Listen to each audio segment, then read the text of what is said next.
upon hearing Ramil Madriaga's allegation that the Vice President's campaign may have been financed by formally an assertion that if proven, further deepens the seriousness of the issues now before this committee.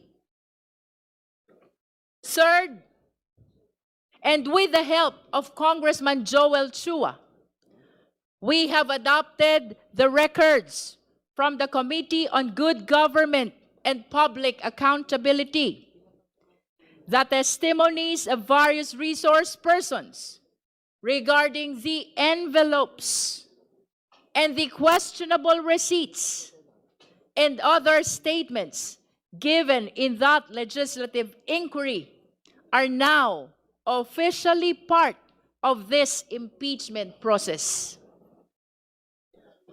Fourth, we heard from the NBI expert and their findings are very clear. Kinumpirma nila na base sa kanilang pagsusuri, several question signatures were actually signed by one and the same person. This proves that there was a pattern, and it raises even more questions about who was really behind these documents. Magkakaiba ang mga pangalan, ngunit iisa ang perma. I will repeat, magkakaiba ang mga pangalan, ngunit iisa ang perma. Fifth, we heard from a representative of the PSA who confirmed that several personalities appearing in the records have no corresponding entries in official civil registries. Kabilang dito ang kontrobersyal na pangalang Mary Grace Piatos na batay sa kanilang verifikasyon ay walang umiiral na PSA record. Si Mary Grace Piatos ay wala sa data ng PSA. Sixth, we heard from Attorney Gloria Camora of the COA, who confirmed that the Commission proper has resolved the Vice President's appeal on the notice of disallowance, effectively affirming that this allowance covering more than 73 million pesos. She further disclosed that the COA has issued 3 additional notices of disallowance, indicating continued deficiencies in compliance. These developments lend significant weight to the financial irregularities under examination. As noted by Congressman Chel Jokno and Congressman Antonio Tino, this effectively render the Vice President liable to return all these amounts. 73 million pesos plus 375 million pesos to the National Treasury. Ang Vice Presidente ay may pananagutan na ibalik ang 73 million plus 375 million, total of 448 million sa ating National Treasury. And when we heard all these resource persons, the committee will note that while I disallowed certain probing questions to ensure fairness, I nonetheless permitted all inquiries that sought to clarify the truth. On that note, the records will reflect that the arguments regarding the difference between credibility and character, as well as the confusion between page numbers and dates, were stricken from the record. We have done this to maintain the integrity and order of these proceedings. Sa kabuuan, what we saw was not a single piece of evidence, but a body of evidence. Hindi pa isa-isa, kundi magkakaugnay. But after the hearing, the story did not end there. Sa katunayan, doon pa lamang nagsimula ang mas malakas na ingay sa labas. Marami ang nagulantang, marami ang nag-react. The hearing became the subject of headlines, discussions, statements, particularly from the Vice President. However, it is worth noting that instead of addressing the core issues, the focus shifted to a peripheral matter, ang academic performance umano ng Vice-Presidente nung siya'y nag-aaral pa. Samantalang, ang mas mabibigat na usapin tungkol sa confidential funds, sa mga dokumento, sa mga transaksyon ay nananatiling hindi direktang nasasagot. Kumbaga, sa 100 ebidensya, isa lang ang pinupuntirya. Let me be clear. This committee will not take anything at face value, whether said inside this hall or outside of it. Hindi tayo basta maniniwala sa ingay. We will evaluate everything dahil ang katotohanan ay hindi matatagpuan sa mga press release. Ito ay nakasandal sa mga dokumento at sa mga salaysay na sinumpaan. Sa totoo lang, nagos na nga tayo. Tila ginagaslight pa tayo. Ang mas mahalagang tanong ay kung nasaan ang pera. Ngunit ang sagot sa atin ay tungkol sa grado sa kolehiyo.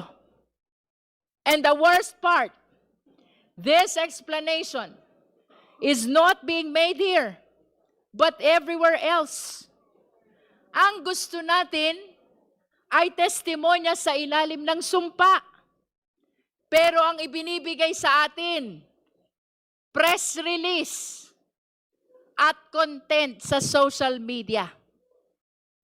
Again, let us be clear.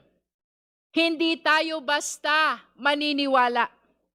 We will evaluate everything. Madriaga's testimony, COA documents, NBI findings, PSA certifications. Lahat ng ito ay kailangang iharap dito. Suriin dito. Timbangin dito. Pero dapat dito. Humarap ang kailangang humarap. Manumpa at magpaliwanag. Dito sa committee ito. Because this is the proper forum. Hindi sapat ang magsalita sa labas. If there's anything to clarify, the best and the only place to do that is here, before this committee, under oath and on record. And that brings us to today. Ngayong April 22, malinaw, the work of this committee continues. Ang mga isyong inilahad ay hindi natapos noong nakaraan. Today, we expect further evidence from the Office of the Ombudsman, from the Bureau of Internal Revenue, from the Securities and Exchange Commission, and especially from the Anti-Money Laundering Council. We also anticipate testimonies that will help contextualize the data before us, and that includes from former Senator Sonny Trillanes. Kung mapapansin ninyo, ang pag-uusapan natin ngayon, mga numero, SALN, tax records from BIR, reports from AMLC. This is the part where the numbers have to be studied, compared, analyzed.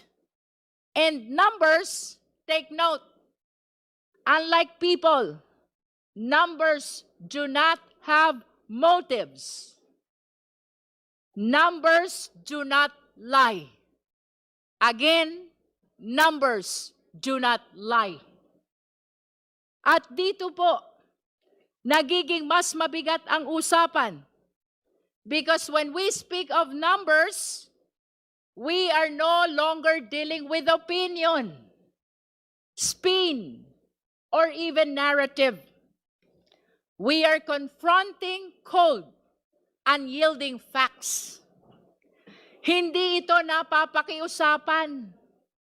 Hindi ito natatakot. Hindi ito napipilit magsinungaling. A number either matches or it does not. At higit sa lahat, hindi po ito basta numero lamang. Pera ito ng taong bayan. Pera ito ng manggagawang Pilipino na araw-araw kumakayod, ng pamilyang nagtitipid para makabayad ng buwis, ng bawat Pilipinong umaasa na ang kanilang ambag ay napupunta sa tama. A peso is either accounted for or it is missing. At kapag pinagsama-sama ang mga numerong ito mula sa SALN, BIR, AMLC, they begin to tell a story which no press conference can rewrite, no diversion can erase. Because numbers, once laid bare, speak with a clarity that cuts through noise. And when they point to a discrepancy, they do not whisper. They demand to be answered. Kung ayaw magsalita ng tao, kung ayaw humarap ng vice-presidente, hayaan natin na ang mga numero ang magkwento. Sa hearing na ito, we shall therefore enter the territory of forensic truth. Sa pamamagitan ng mga numerong ito, malalaman natin ang tunay na pagkatao sa likod ng posisyon. Siya ba ay tunay na public servant o isa pa lang private billionaire? At ang direksyon natin ngayon ay simple, ngunit matibay. We follow the evidence wherever it leads.